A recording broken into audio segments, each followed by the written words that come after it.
Good morning and welcome to the Raben Report. I'm your host, Elliot Raben, so get ready to get triggered.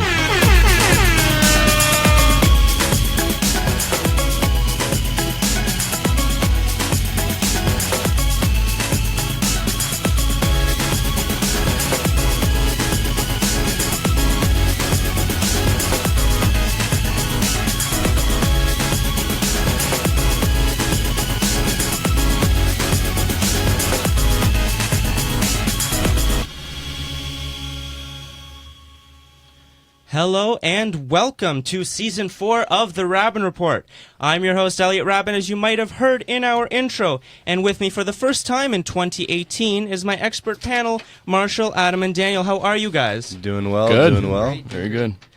That's awesome. And then we've also got some special guests with us. So we have Martin Fox. Hello. And Josh, not Josh, Briar, Douris. Is everything good? Okay, yeah, I look like a Josh. It's okay, thanks. Let me get to your shot. There you are.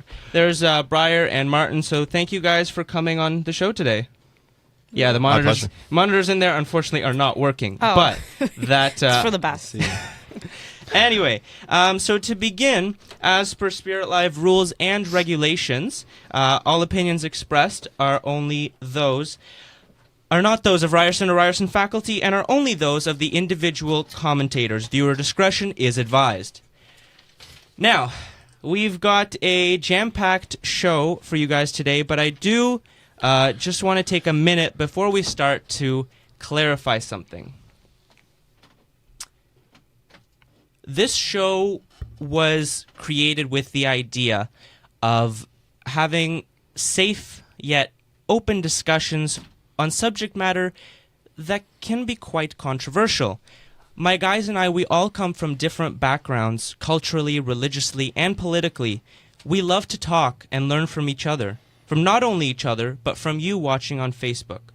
Every comment you make on our feed is a step forward in the pursuit of knowledge and diversity of thought. We've had many people on the show in the past 3 seasons, of all faiths, genders, and races. The people on the show is open to anyone to be a part of, and that's why Marshall, Adam, Daniel, and I do what we do. We love it. So thank you to everyone that supported us and commented on our feed and liked our posts. And to those that may not be too fond of this show, we encourage you even more so to tell us your thoughts, which we will read live on air. So that was a little spiel. Well said. Thank you. Well said. That's very nice. Very well said. So anyway, let's just briefly go over our recap of the week.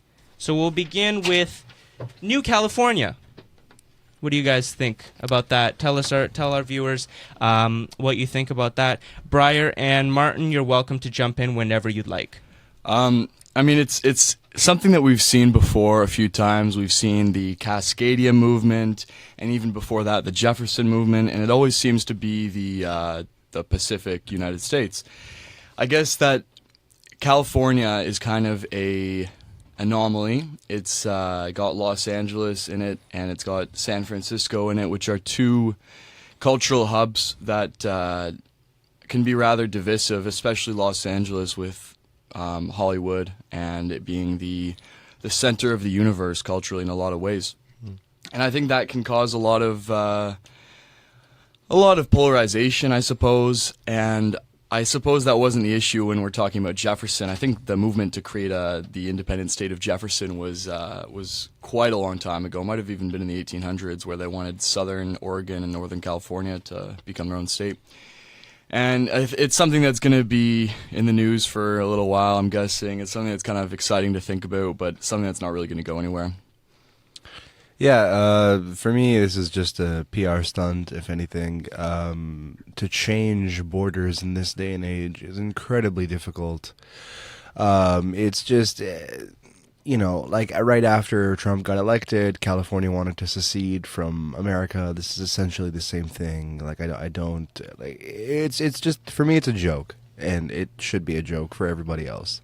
Mm-hmm. So that's how I see it. Yeah, I think it's just the typical response to like everyone's own kooky and zany response to Trump getting elected and stuff. Is like, oh, I don't agree with the president's policies.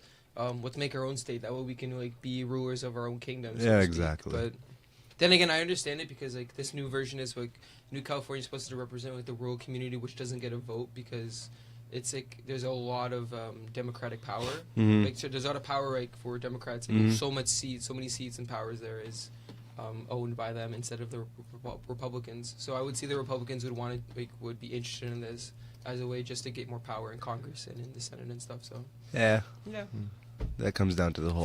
I feel like it's a waste of time though. Yeah. Yeah, a little bit. honestly. Fair enough. And then we move on to Trump's government shutdown.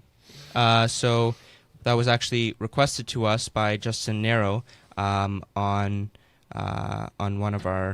of the pages I'm in. So thank you to Justin for suggesting that. What's all your takes on the shutdown and what's going on there? I think the Democrats blew it. I really, really think that the Democrats had a really good opportunity to push DACA and CHIP, and they caved. They caved to the dissatisfaction of the American people. The American people, they look at a government shutdown and they're like, "Oh God, our government's collapsing. It's awful. Whatever." It really doesn't affect all that much. Social Security payments still go out. Veteran payments still go out. It's really just national park staff and national library staff that really get the short end of the stick in a shutdown. From my understanding, mine could just be primitive. But for me, I think that if you're in the minority seat in the House and the Senate, you don't really have a lot of power, and the Democrats really had a good opportunity here to push CHIP and DACA, and they blew it, and I'm really upset. The Democratic leadership is weak, to say the least. Schumer and Pelosi are just awful. I'll So criticize it as they've literally used DACA as just a way to get votes for the next election. That's literally all they're using it for, like, because they realize that, if we're going to protect all of these dreamers, right, then they're going to vote for us in the next election so we can usurp Trump for the next cycle, which I just feel they're causing way more problems than the solutions that they are trying to get to the dreamers. I was kind of surprised to hear Adam say what he did, because what I was going to comment on was that I've noticed, depending on where I'm reading, you see people living in two different realities. I mean, my Twitter is rather tailored to be fairly right-wing. Whoa. And it's all, this is great for the Republicans, awful for the Democrats, they're never going to recover. But then somewhere like Reddit, when I'm on Reddit, it's all, the Republicans blew it, they're never going to see another election again. And so, I try to look at it here objectively, try to take away my bias as much as I can. I know that's something that's quite the undertaking, but I really do think it looks bad on the Democrats. I think that DACA is going to die, and I prefer it doesn't. I think most of the Republicans prefer it doesn't, but I think it's going to, and that's really bad on the Democrats. The Republicans, do you really think they're going to care, the voter base? I would wager no. And if it doesn't, if DACA doesn't die, it's going to come with funding for the border or the wall, whether that's going to be a thing or not. And it's going to come with ending chain migration. It's going to come with deportations for illegal immigrants who commit crimes. And again, that's I say all good things, but I think that's going to look bad for the Democrats. yeah, no. When I'm calling out Schumer and Pelosi and the Democrats, I'm not saying that it doesn't look bad on the Republicans as well. It does look rather It bad. makes both of them look bad because Yeah. the government's not running right. Like, I do think it is, to me, it still is the Republicans' fault. I think that, so for me, I just, I hate I think it looks bad on both sides at a higher level, that it's just the brand of the American government has just been so tarnished. Yeah, Yeah, like, I you can't agree trust with that. There's not another country in the world that is so dysfunctional that their government shuts down as a negotiating tool to pass legislation. Wasn't there one country that the government shut down like 3 times this year? Oh, Lebanon. No, So we have the U.S. and Lebanon. might have in been in that Italy. Special I think it might category. have been Italy? I don't even know if Italy has a government. I don't know, maybe. I'm Italian. I can say that. Excellent discussion. We might actually do an entire show on the shutdown because it's actually such I think we an should. important topic. We did have one more news story, which was that Turkey invaded Syria, but as much as we want to discuss that, I think we should move on to the minimum wage. I'll just say it's not doing anyone any favors. It looks bad on Turkey. It, makes Syria more, dismembered. I think that not good for anybody. Not good for the Kurds either. So, fair point. So I mean, I don't know enough about the topic, but again, hopefully we'll do a full episode on that as well and learn more about it. All roads lead back to the Middle East. In Very politics. true. Very true. So our main story, the minimum wage. What is a minimum wage? It's the lowest wage allowed to be paid generally by law. In 2017, Kathleen Wynne, the current Premier of Ontario, announced that as of January 1st, 2018, the Ontario general minimum wage would increase from $11.60 an hour to $14 an hour, and then to $15 an hour the following year.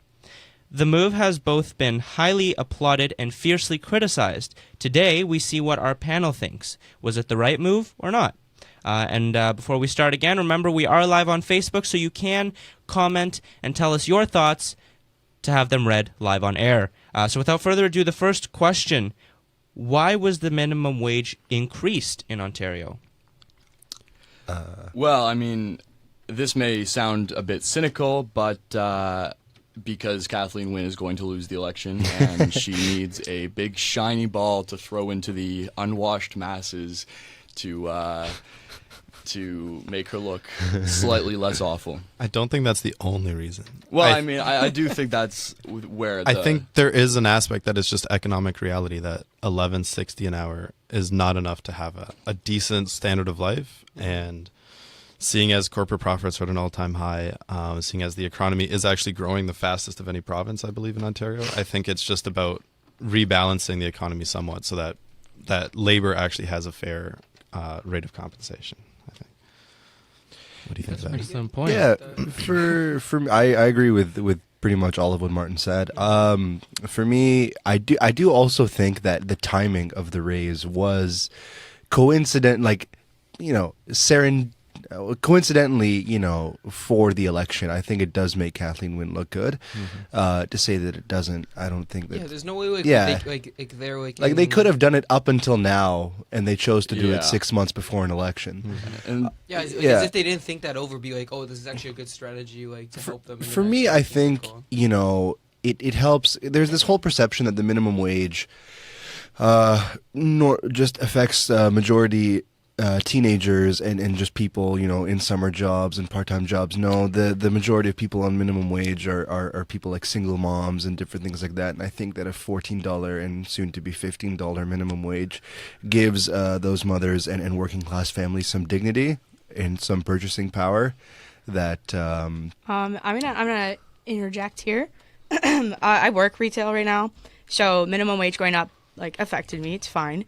I'm not like you said, I'm just part-time. It's no big deal. $14 is nice to have an hour, not just $14. But it did affect some people, like you were saying, single moms. I mean, single dads too. Single people, or just people who have to raise a family. Some of them aren't single. It's just they have circumstances where both of their income come from part-time retail or something, and a part-time salary, and that's the issue. And $14 an hour is great for them, except you're not seeing the part where people get laid off because companies can't afford that jump. I know you're saying the economy is great in Ontario right now, but I work at a huge retailer in a huge mall. I work at Sport Check in Square One in Mississauga. Big stuff. You think we have money? Sport Check. It is. Thank you. Yeah, I know. Shout out. They don't give us free stuff for saying that, but shame on them. I know, right? But I know a lot of people who got hired in during the holiday season. They were still getting the $11.75 or whatever we were getting paid before, and then now they're not getting hours, or they just got told that they won't be coming back, and $14 an hour they're not even getting because they just don't need them anymore. They're going to keep the people who are there longer. Some people they kept, but it's not like that for everyone. So these people who thought they were going to be going into that $14 an hour now have to look for another job at a time where the money's going up. Companies don't know if they can kind of pay for that because it's dead. You know, I worked last night. I think I had one customer, and I tried to have a 2-minute conversation with them, but they really just wanted to know where the exit upstairs was. And you're absolutely right, Brian. To clarify what I said before, I suppose I was being a bit cheeky because the question why can be divided into the reason and the purpose. And I was talking about the reason. The purpose, Martin clarified, was to balance it's fair. out the It's economy. fair. No, it makes sense. I want my $14. Yeah, and so I mean, what to expand on what Briar was saying is that you aren't increasing the amount of money everybody gets. You're increasing the amount of money at the price floor for labor, which there's still the same amount of money in circulation, right, within the labor force, and it has to come out of somewhere. And so you know the obvious thing to say is take it out of the top, but you have to keep a competitive pay rate for the people at the top because the people at the top are there for a reason. They're there because they're very capable people.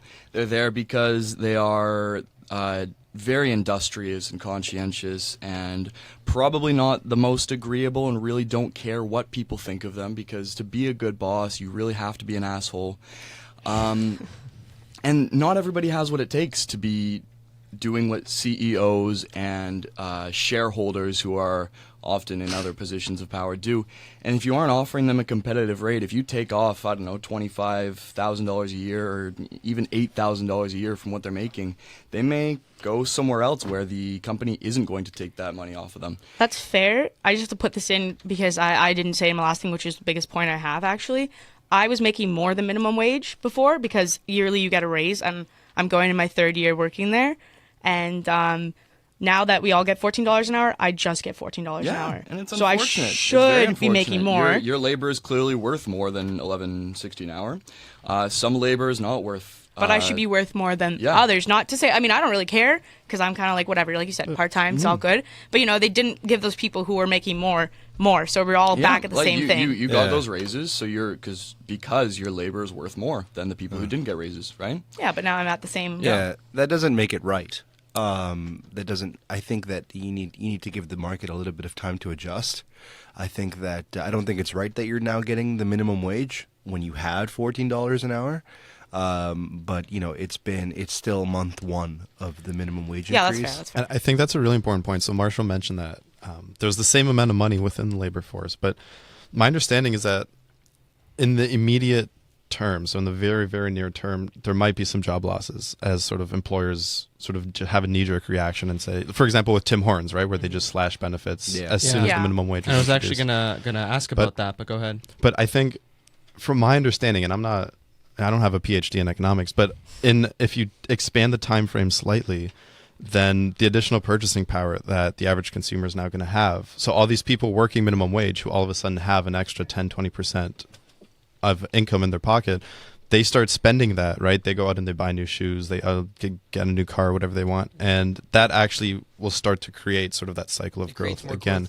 So there's a little hiccup. As soon as you introduce it, it's kind of a shock and there's a little hiccup. But if you just take it on, let's say like a 6-month time frame, that those additional dollars in people's pockets are actually going to get recirculated. Yeah. So I would actually reject the notion of the additional purchasing power, and for the current time being in the short term, we very well may see people assuming these are minimum wage workers who get to keep their hours and keep their jobs. They'll be able to buy the expensive orange juice for the next year, but the cost of producing is going up, right? When you have to pay your workers more because the price floor is being raised. It's not just certain people are getting a raise. And there will be people who don't get a raise here. I really hope people do because it's very unfortunate if they don't. But the price of labor is going up, and it's going up significantly. And the price of goods is going to have to go up proportionally. And that really cancels out the extra purchasing power. It's going to take a while for the price of goods to go up. We've already seen it a bit. Junior chickens are $2 now. Pizza Yolo's $4.20 slice is $4.65. And that adds up, though. I know it's 20 cents. It's 20 cents, but that adds up when it's an extra 20 cents here, an extra, $1.50 there, and it's it's the reason why people shop in No Frills. Things in No Frills aren't that much cheaper, right? They're $1 cheaper, but it adds up. $1 goes a long way. Yeah. It does. And so will people have significantly less purchasing power? I'm going to say Maybe, but no, not necessarily. But I don't think people are going to have more purchasing power.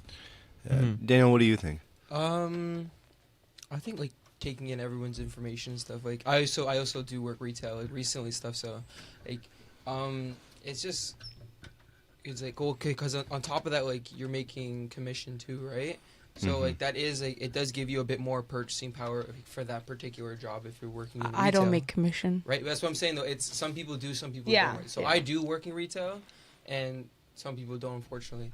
But Or fortunately. like an example, like, we've already seen like a ripple effect of this, like before, like even the announcement of minimum wage, like Marsha already, like that's usually my example. Is like for me, like 4 years ago, the McDouble was $139. Now it's $199.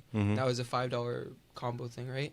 But now, hold on, I'm trying to like recollect my thoughts. So another effect of the minimum wage is like an example. You see it a lot now in McDonald's specifically, where they have those kiosks, like so you can just buy by yourself and stuff. It shows like is it because they want to cut down on wages on labor, so like they can serve more people at the time. They can increase their profits at the cost of firing someone who could have easily. Like $14 an hour is like it's a reasonable amount to give to someone for their labor, right? But is it reasonable to just increase it at such a quick rate? I think what the problem is. Is it a fair raise, just such a quick 21% increase so quickly, or should it have been, raised maybe a little faster than it has been in the past? But so over you're a saying longer there wouldn't period be of time. like as many negative effects if they increased it, let's say 50 cents every year for I the think next so. 4 years? Yeah. Then? I think so. I think that the initial knee-jerk reaction, as Martin said, wouldn't have been as bad had it gone up slower. And I think that fast increase is where the election bait argument comes in. For sure. For sure. Not for sure on my own point, but like I think that like Alberta, from what I know of Alberta's doing what, $1.80 a year for the next so often. I don't know if anybody wants to back me up on that. I'm not sure. But Daniel brings up a good point about the McDonald's kiosks and the whole bigger, broader argument of automation in general. I think that with technology, we're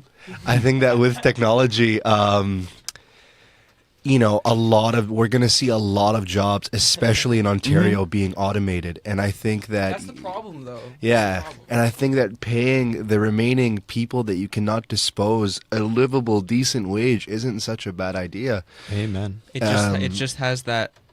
It does have that ripple effect where businesses can't support people, and then they get kiosks. And how, obviously, big businesses, we've seen how they've reacted. Tim Hortons is cutting wages, which I personally think is ridiculous. No, they're not Cutting cutting benefits. wages. Well, not they're cutting wages, but they're benefits. cutting It's the- even worse. I mean, yes, but the fact that they're not paying break, that's still part of the wage. Well, I isn't mean, it? I like a think- little bit. Just Yeah. my point is that I really don't approve of that. But I think the bigger picture here is small businesses and how they're going to deal with this. And so I mean, our the main big issue. fan here, Austin, comes in the comments and says there will be job losses. It's not maybe. Bank of Canada estimates 60,000 jobs lost. In what time frame, though? In the last month? I'm not sure, Austin. Do you have? If you're still watching, I think Austin, I do you know have a what time I frame? think I know what article he's quoting. I'll look it up.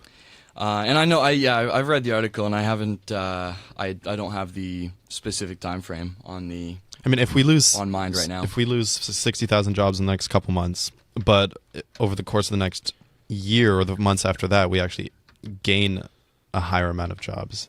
I mean, it's entirely possible that the minimum wage will have a net benefit in terms of employment. I don't think that article specifically covers it. I think that article is literally just saying that in the next month or two, as the knee-jerk reactions happen, there could be up to 60,000, but that's really not taking it on an extended time frame at all.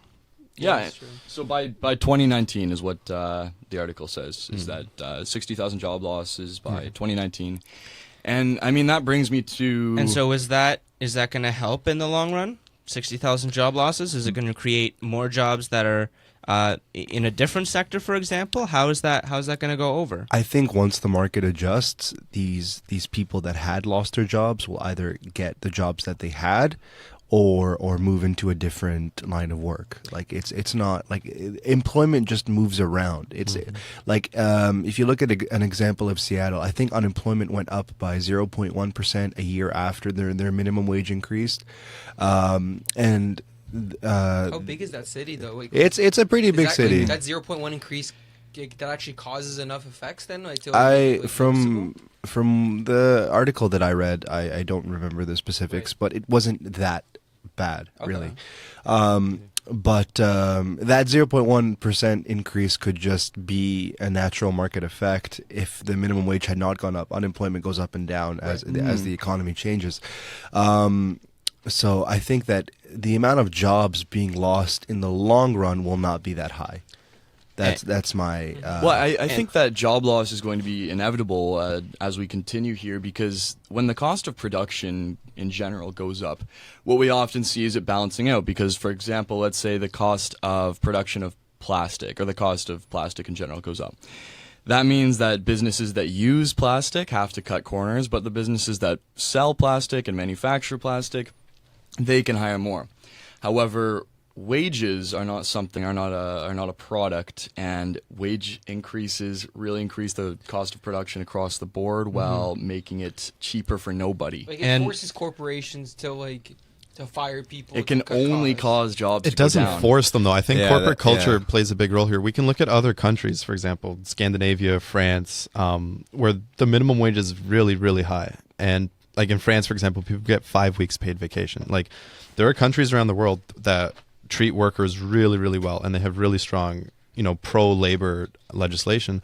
And it's not like there's all this animosity. I think it's just corporate culture that in North America we've gotten used to sort of CEOs just being cutthroat and not accepting any sort of sign of progress. Like I think the Tim Hortons thing is a perfect example. Like, Tim Hortons workers work hard. Like, I don't know if you've seen a Tim Hortons at rush hour. Yeah. These people really awful. work their I hearts feel out, so right? bad for them. No, And the owner of Tim Hortons is a billionaire who is literally Yeah. cutting their bathroom breaks. I think it's just sort of more of an ideological thing than an actual economic necessity. You I were saying actually it think before, that- corporate culture, right? That's Yeah, I completely agree, and I think that you and I might see that the exact same way. Cool. I think that the corporate culture, the decadence of our neoliberal society that we're living in is gross. Buzzword. It's gross, and Do you think there's an issue? It's extreme, I think. yeah. Do you think there's an issue with big corporations, having lots of money in terms? Well, not. Yes. I mean, obviously. Well, Yeah. obviously they You know what? they pay their employers whatever. But I mean, in a sense, and I'm no big corporation, but they work hard, they make money. So should it all be taken away? I agree with the corporate culture thing, though. I just wanted to say, because it is true. I've always worked for a big company. I worked at McDonald's before, and you got paid breaks, which was great. 15 minutes makes a difference. Enough to get a coffee, you get re-energized, whatever it is. I worked for Target, unfortunately. Oh, wow. Rest in peace. Rest in that peace. was a different example of something else. But yeah, and there's been a job where I another big corporation where I didn't get paid breaks. It's just only unpaid. So the 1/2 an hour, you could work 12 hours and that's all you get.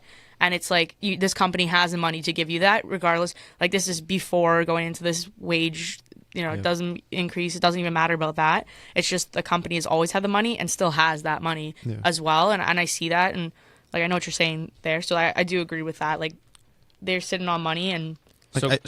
So kind of I guess touchy question, but what? I mean, I feel bad asking, but like, what do you feel about your job security now that the minimum wage went up, as somebody in retail, and you, Daniel, as well? But Briar, what do you you think? can go ahead, Oh, Brad. I mean, like, I've worked there for quite some time. If I were, But just like you said, even though you've worked there for a long time, when the wage went up, you didn't get anything else, unfortunately. that's true. I mean, I will give it time because you need to give everything time. So that's fair. That's a good point. I think, obviously, I was just like, I want money. So right away, don't we I wanted to all? complain. It's easier to complain than it is anything else. So I'm happy to wait a bit. And if it doesn't, I think it's on me to just change lanes and do my own thing. Like, I don't need that. Well, I love the job. I do. I think it's a great part-time job. I just, if people get naive and don't realize if they're being taken advantage of and stuff, and that's something that I will pay attention to, I think my management is good, but they can only do so much. It's not them who really pays me. It's them who gives me the hours, and they give me good hours, whatever. They're flexible with my school schedule, give me exactly what I'd like, which is perfect. But so I think I'm confident that I will be around as long as I feel I'm Yeah, you've been getting there for a respected. while. Like, yeah, I Yeah. think Right, that like, You've if, got seniority. Yeah, there's I a lot think of people you're- below yeah, you, I'll be there imagine. till I don't want to be there. Yeah. But And that's a privilege. yeah, that's the some thing. ways. It's not that case for everyone. Yeah. And I mean, there are people who work really well at my work, and have only worked there for a few months, and they were obviously during the holiday season getting great hours, but that's just given. And now seeing minimum wage going up, and also January is like the worst retail month. January and February are the yeah. worst. So they're getting like a shift a month, and it's tough for them. So that on their part, like even though they're hard workers, they just haven't been there as long. And I think that I'm happy. I don't want them to take my hours, but like I also want them to have hours. So you can never win. Yeah. Yeah, and so I mean, I do want to make sure people understand. I'm not anti raising the minimum wage because I'm a heartless capitalist. I do think that having a minimum wage is important. I do think it was already a bit too high last year as well. But because You're saying 11.30 was too high? 11.60. I think 11 flat is probably fair because. Oh boy. But anyway, I Hot think. take. That's for another Hot topic. take. Yeah, I think that. No, I'm sorry. I lost my train of thought for a second. Just give me a moment. Sorry. What was I saying? Oh yes. So the minimum wage, and this argument may sound familiar to Martin. We've had this debate before for people who don't know. Good times. But the minimum wage is not $14 an hour. It was not $11.60 an hour last year, and it's never going to be $15 an hour. It is, and always has been, and always will be $0 an hour, because the minimum wage is nothing. And when you make it harder for businesses, and I recognize it's a product of our corporate culture. I'm not saying it's a bad thing. I'm saying it's the reality. When you make it harder for businesses, especially small businesses, who are a massive plurality of the employers in Ontario, to keep their employees, to run their businesses, it brings a lot of people who are otherwise making $11.60 an hour to $0 an hour, which is a much more unfortunate situation. I agree with you. Like, better I'm a to make hard left something guy, than but nothing, right? I support small business, and I Yeah. actually think the Liberals, it's nonsense just from a public policy point of view to not distinguish between a small business barely staying afloat and a massive corporation. I totally agree. Like, I to totally apply agree. the same policy Yeah. across the entire spectrum Ridiculous. doesn't make any Nope, sense totally whatsoever. agree. And in terms Yeah. of small businesses, it's everywhere, especially because my friend Karina Paoletti, she used to work at a vet clinic, and vet costs are already through the roof. So the fact that the minimum wage is increasing, the old vet clinic that she worked at, they're going to have a problem because Yeah. right now it's already it's mainly the owner and one or two people, so it gets difficult. And then people complain that the prices are so high, which goes back to what you said, Marshall, about production costs. And again, personally, I just think it's too much too fast. Yeah. But Yeah. but I guess we do have to give it some time, like Martin said. Just Okay. an interesting aside. So the NDP's been pushing for $15 an hour forever. We're not political opportunists in the NDP, and we actually have a proposal to cut small business tax rates to sort of equalize the effect of that, which the Liberals haven't done. So I think this sort of strengthens what Marsha was arguing, that it's just pure politics. Like, they just want to raise Yeah. the minimum wage and have a whole bunch of fanfare. Yeah. And But in the specifics of the policy, it doesn't Liberals make are any trash. sense because they're not helping those agree. small businesses. And I mean, I like the NDP better than I like the Liberals. I think Hey, gang. Just don't vote Liberal, guys. whoever you vote for, liberals not are trash. I mean, I don't like the NDP, but I like them significantly better than the Liberals because I think the Liberals are very. Now, what's the term? Not They have- genuine. Yes, absolutely. And I guess that's the short form of what I wanted to say, is that their ideology is kind of mixed up in all the wrong ways. They're very capitalistic, but very equity focused in all the wrong ways, and it leads to things like this. And I think that when it comes to distinguishing small businesses from big businesses, you're right, it's important to make a distinction. I completely agree. I don't think that we should apply the same standards to all of them. But I'm not sure if anyone's familiar with the Sorites paradox, but Absolutely not. you can Enlighten easily us, tell a please, small Bertrand. business from like a small business like Hummusaya, which is the new hummus place right by our school, from a place like Walmart, right? That's easy. You know, one's a small business, one's a big business. Yeah. But the Sorites paradox rather basically goes, a grain of rice is a grain of rice. It's not a pile of rice. 2 grains of rice is not a pile of rice. When does it become a pile of rice? And I mean, there's certainly When Kathleen Wynne says it does. yeah, exactly. And there's certainly ways to distinguish big businesses from small businesses, but it's tough when you get to the guys in the middle. And do you apply the big business legislation to them? Do you apply the small, someone like Five Guys? Five Guys might be a bad example. I don't know. Burger Priest. They might be down to Yeah. 4 Yeah, guys Burger with the King. minimum Yeah, wage. You're Burger right. Priest. You're right. They might be. That's But Or Sweet Jesus. There you go. Yeah. That's another example. I think Jesus might lose an apostle. Like, you don't know. Heyo. Okay, so I just wanted to get this in here before I forget it, or before I lose my train of thought, as I tend to do a lot. And this is where my bias comes in, and if it's biased, then I apologize in advance. But for me, it's more factual than biased. I don't want to. I am a hardened lefty guy, and for me to see a lot of conservatives now come out and be like, "What about the small businesses?" For me, it just doesn't seem very genuine.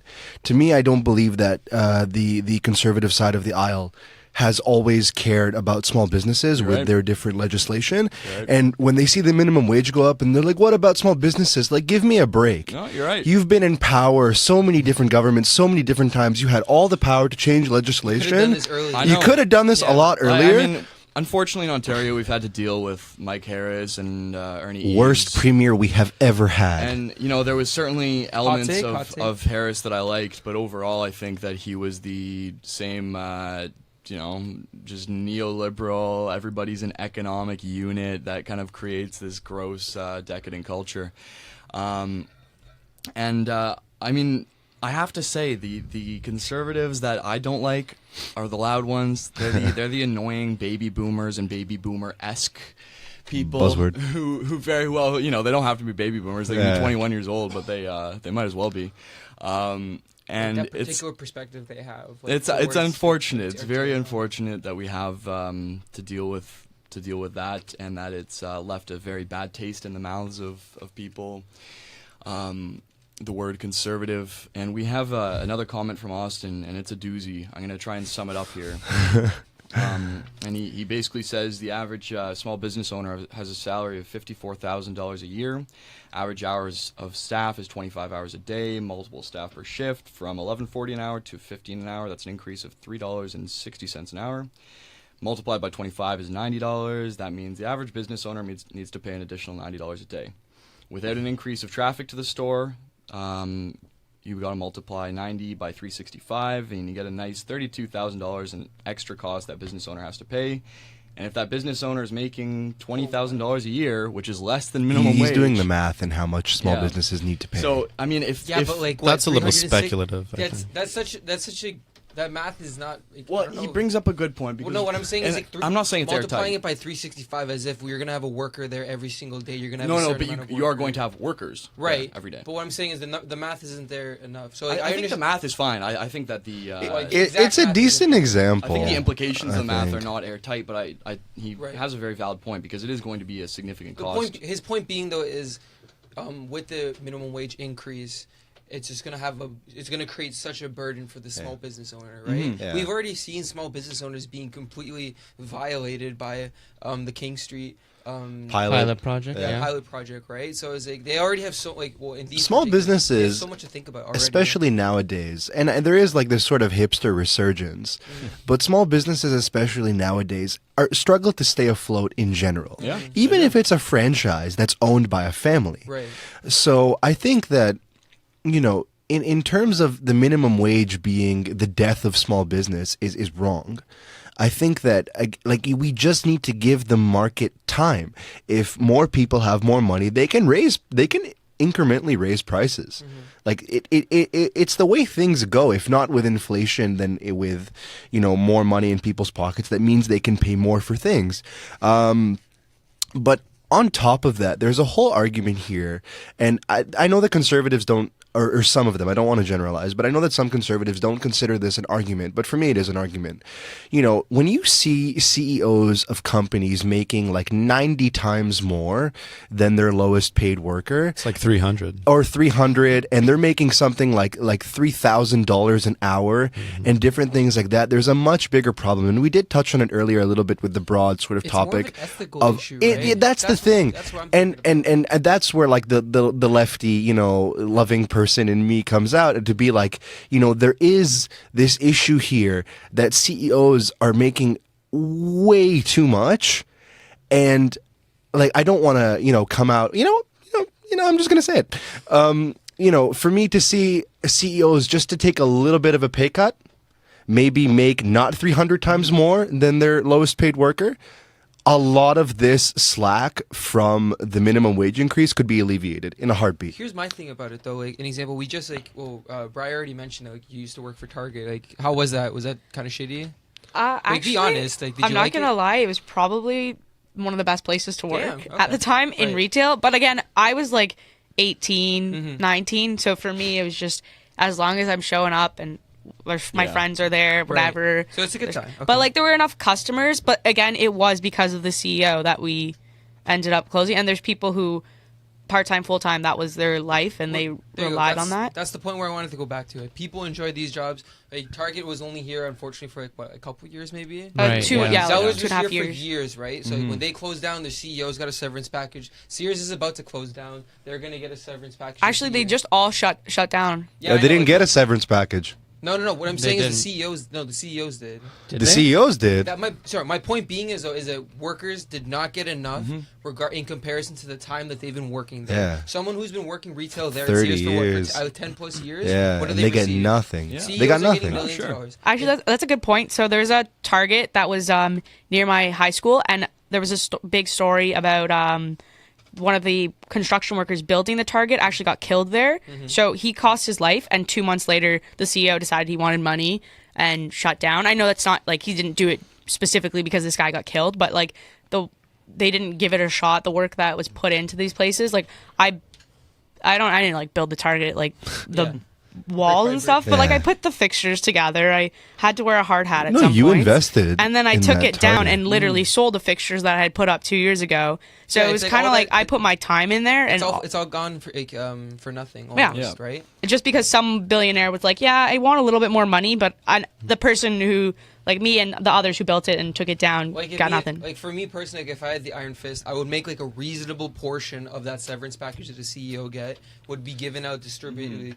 Like yeah, I do sound kind of like Bernie Sanders when I say it, but like it would be just enough, like a reasonable amount for anyone who was working there for a reasonable amount of time, like spending like I'm using reasonable all the time. The point being though would be it would give you enough money to get your You get what you you back up on your deserve. You feet, get what you just so you deserve. can find another job, so you have just a little bit of security. Yeah, Like, and so the you don't severance wanna be, package like, in thing, poverty just for losing a job. I wholeheartedly agree with the severance package.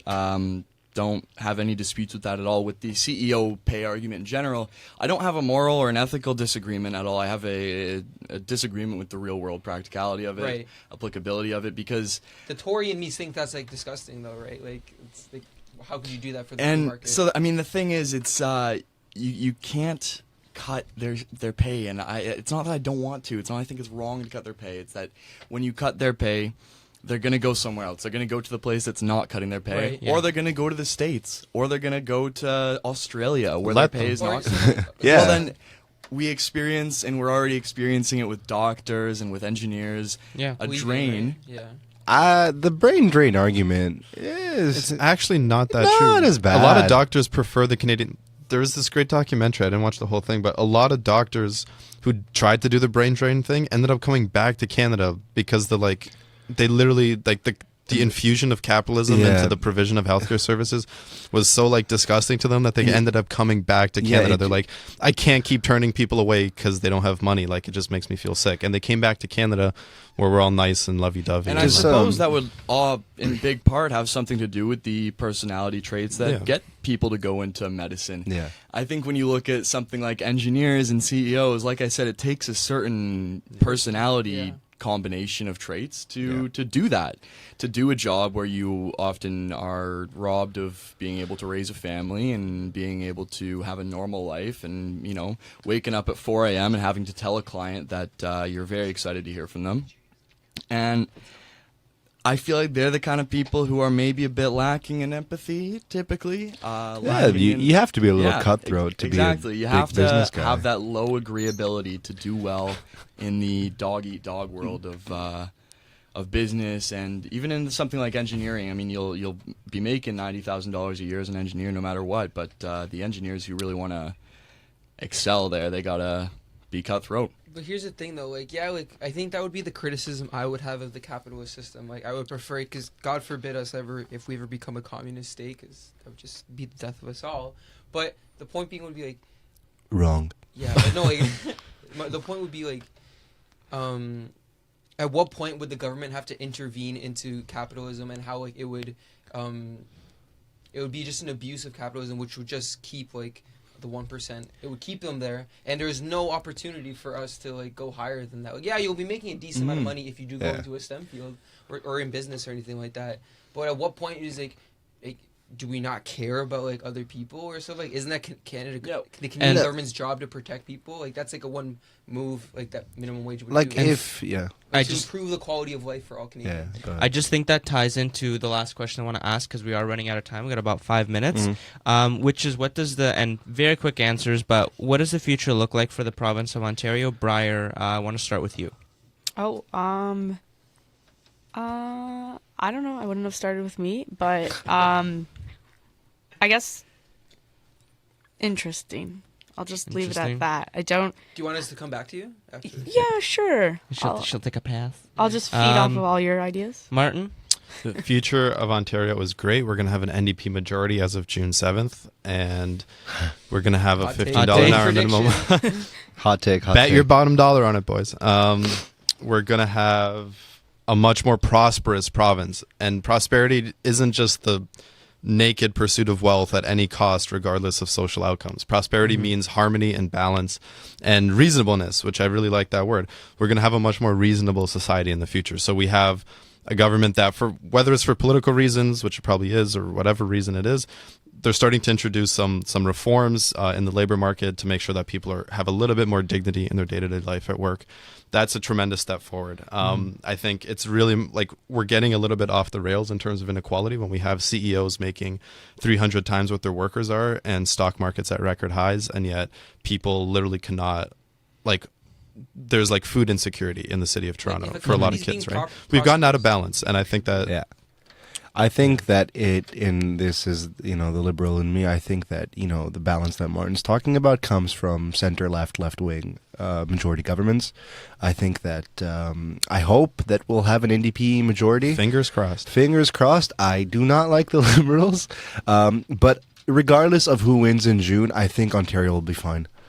I think that the people just need to give it time. They need to stop pointing fingers at Kathleen Wynne, saying she ruined the province. I think that every new legislation and adjustment in the market needs time to have full effect.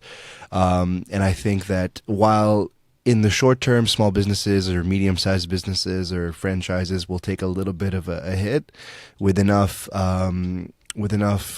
public outcry and with enough time, I think we'll all go back to normal, and if not normal, then better. So. And Marshall, if you want to say a quick thing? So I mean, I'm going to go the other way, say Patrick Brown will be our premier. Not necessarily what I'm dying for, but I think that's truly the most realistic outcome. And I think that we're going to have a hard time going forward. It's going to be a time of strife and struggle, but I think we will get past it. Awesome. So we do have to go. It's exciting to see what's going to happen, but that was our show for this week. Thank you to everyone that tuned in. Let me just take that out. Everyone that tuned in and that messaged us live. A very special thank you to both Martin and Briar for being on the show. We really appreciate you coming, especially Briar, very short notice. But a brand new episode of the Raben Report will be coming to you next week, same day, same time. Have a great day, everyone.